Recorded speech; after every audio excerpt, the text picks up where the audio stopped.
হরে কৃষ্ণ। আজ আমরা গুন্ডিচা মন্দির মার্জন মাহাত্ম্য সম্পর্কে জানব আর শ্রী চৈতন্য মহাপ্রভু কিভাবে মন্দির মার্জনের মাধ্যমে আমাদের শিক্ষা প্রদান করেছেন তা আমরা জানব। তো এই বছরের ক্ষেত্রে গুন্ডিচা মন্দির মার্জন করা হচ্ছে 6 জুলাই 2024 খ্রিস্টাব্দের শনিবার।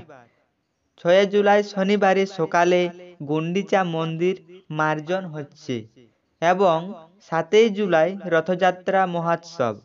এখন আমরা গুন্ডিচা মন্দির মার্জনে সম্পর্কে আলোচনা করব।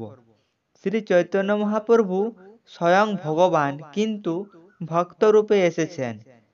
চৈতন্য মহাপ্রভু তার আচার আচরণ দ্বারা আমাদের হৃদয়কে কিভাবে পরিষ্কার করতে হয় তা শেখানোর জন্য একজন শিক্ষক রূপে তিনি এসেছেন। আমাদের হৃদয়ে অনেক ময়লা জমে আছে, যার কারণে আমরা ভুলে গিয়েছি যে আমি কে, ঈশ্বরের সাথে আমাদের সম্পর্ক কি। তাই আজ আমরা অনেক কষ্ট ভোগ করছি।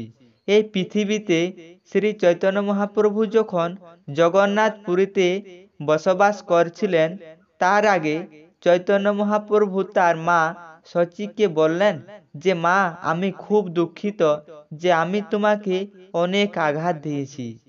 তুমি আমাকে আদেশ দাও, আমার এখন কি করা উচিত। সচী মাতা তখন বললেন, তুমি জগন্নাথ পুরীতে থাকো, কারণ জগন্নাথ পুরীতে থাকলে আমি তোমার খবর পেতাম। জগন্নাথ পুরী আর বাংলা একের পর এক ঘরের দুটি ঘর। চৈতন্য মহাপ্রভু তখন তাই করেছিলেন। 18 বছর ধরে জগন্নাথ পুরীতে বসবাস করেছিলেন এবং তিনি আমাদের শিখিয়েছেন কিভাবে নম্র ভক্ত হতে হয়। চৈতন্য মহাপ্রভু যখন মন্দিরে জগন্নাথ দর্শন করতেন, তখন তার যে আবেগ ও তার শরীরের উত্তাপে পাথরও গলে যেত। চৈতন্য মহাপ্রভু জগন্নাথকে দেখতে প্রতিদিন মন্দিরে যেতেন। তারপরও যখন স্নানের পরে জগন্নাথের দর্শন 15 দিন বন্ধ হয়ে যায়, তখন চৈতন্য মহাপ্রভু জগন্নাথ থেকে খুব দূরে বোধ করেন। এই কারণে চৈতন্য মহাপ্রভু ভগবানের দর্শন পেতে অমরনাথ যেতেন। একদিন মহাপ্রভু জানতে পারলেন যে জগন্নাথ রথযাত্রা শীঘ্রই ঘটতে চলেছে। তখন তিনি একটি সভা ডেকেছিলেন, যাতে তিনি কাশী মিশ্র, সর্বভৌমা ভট্টাচার্য এবং মন্দিরের সভাপতিকে ডাকেন। মহাপ্রভু সবাইকে বললেন, কিছুক্ষণ পর জগন্নাথ গুন্ডিচা মন্দিরে যাবেন। তারপর আমরা সবাই খুব ভালো করে সেই মন্দির পরিষ্কার করব। চৈতন্য মহাপ্রভুও সমস্ত ভক্তদের আদেশ দিয়েছিলেন, আমরা এই গুন্ডিচা মন্দিরটি পরিষ্কার করব, কারণ এটি গোপনীয় বৃন্দাবন, যেখানে ভগবান জগন্নাথ, বলদেব এবং রানী সুভদ্রা স্বয়ং থাকতে আসছেন। ভক্তরা এই কথা শুনে খুব উত্তেজিত হয়ে এই সেবায় অংশগ্রহণ করার জন্য হরি বল বলতে লাগলেন। চৈতন্য মহাপ্রভু সমস্ত ভক্তদের কপালে চন্দনের পেস্ট লাগিয়ে সেবা শুরু করার আগে মালা পরিয়ে দেন। ভক্তরা তখন ঝাড়ু দিয়ে গুন্ডিচা মন্দির পরিষ্কার করতে শুরু করে। কারণ মন্দিরটি 1 বছর ধরে বন্ধ ছিল, তাই সেখানে প্রচুর ধুলো, খড় এবং ঘাস জমেছিল।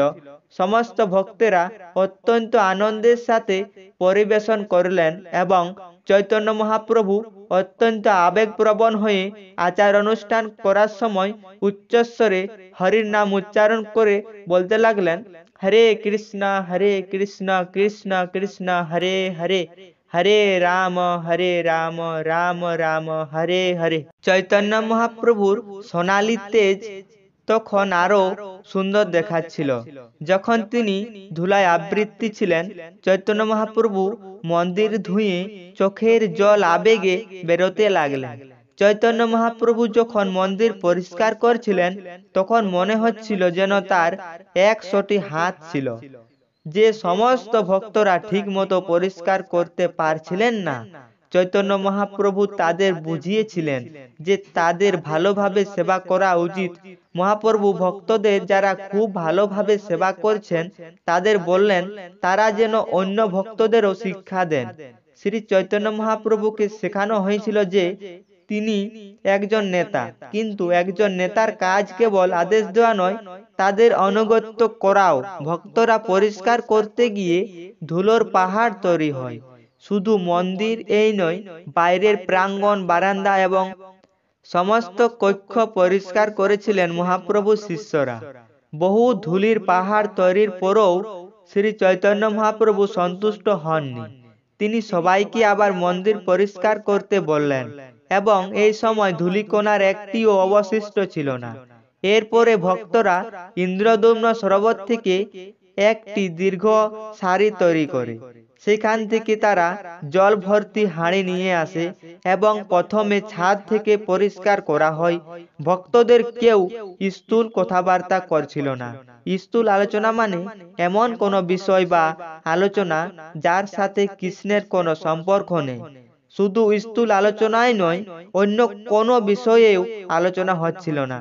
কেউ পাত্র চাইলে বা দিতে চাইলে হাতের ইশারায় একে অপরকে সম্বোধন করে বলতো কৃষ্ণ কৃষ্ণ। আর সর্বত্র গুন্ডিচা মন্দিরে একটাই আওয়াজ শোনা গেল, কৃষ্ণ কৃষ্ণ কৃষ্ণ। যা শুনে মনে হচ্ছিল গুন্ডিচা মন্দিরে বিশাল সংকীর্তনের আয়োজন করা হচ্ছে। ভক্তরা এইভাবে পরিষ্কার করার পর গুন্ডিচা মন্দিরটি আয়নার মতো জ্বলতে শুরু করে। মন্দির পরিষ্কার করার সময় ভক্তদের তিনটি গুরুত্বপূর্ণ বিষয়ে যত্ন নেওয়া উচিত: দায়িত্বশীলভাবে, সাবধানভাবে এবং ভালোবাসা দিয়ে। প্রথমত আমাদের দায়িত্ব সময় মতো পৌঁছানো, কারণ আমরা যদি পরে পৌঁছাই তবে আমাদের আসার আগে যে পরিষ্কার করেছে তার পরিচ্ছন্নতা নষ্ট হয়ে যাবে।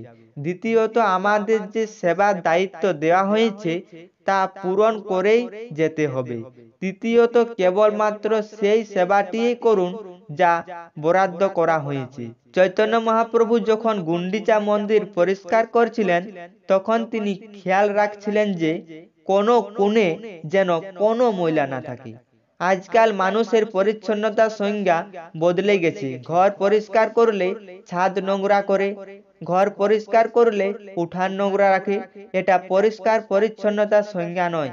এটা হলো যে যদি পরিচ্ছন্নতা করা হয় তাহলে প্রতিটি জায়গায় পরিষ্কার করতে হবে। সেটা ছাত্রদের আঙিনায় হোক, ঘরেই হোক, যে কোনো জায়গায় হোক। কারণ গুন্ডিচা মন্দিরে স্বয়ং জগন্নাথ, যিনি মহাবিশ্বের রক্ষক, তিনি আসতে চলেছেন এবং তার রথযাত্রা হতে চলেছে। তৃতীয়টি হলো প্রেম এবং ভক্তি, মানে জগন্নাথজির সুখের জন্য পরিষ্কার করা। এটিকে বোঝা হিসেবে বিবেচনা না করে বরং আমরা ভগবান জগন্নাথের সেবা করার সুযোগ পেয়েছি বলে উত্তেজিত হয়ে সমস্ত বৈষ্ণবগণ যেমন মহাপ্রভুর সাথে সাফাই করেছিল, তেমনি কৃষ্ণের কীর্তন করতে গিয়ে আমাদেরও সেই রকম ভালোবাসা দিয়ে মন্দির পরিষ্কার করতে হবে। তাই সকলেই রথযাত্রায় অংশগ্রহণ করুন, মন্দির পরিষ্কার করুন এবং ভক্তদের সাহায্য করুন। হরে কৃষ্ণ, হরি বল।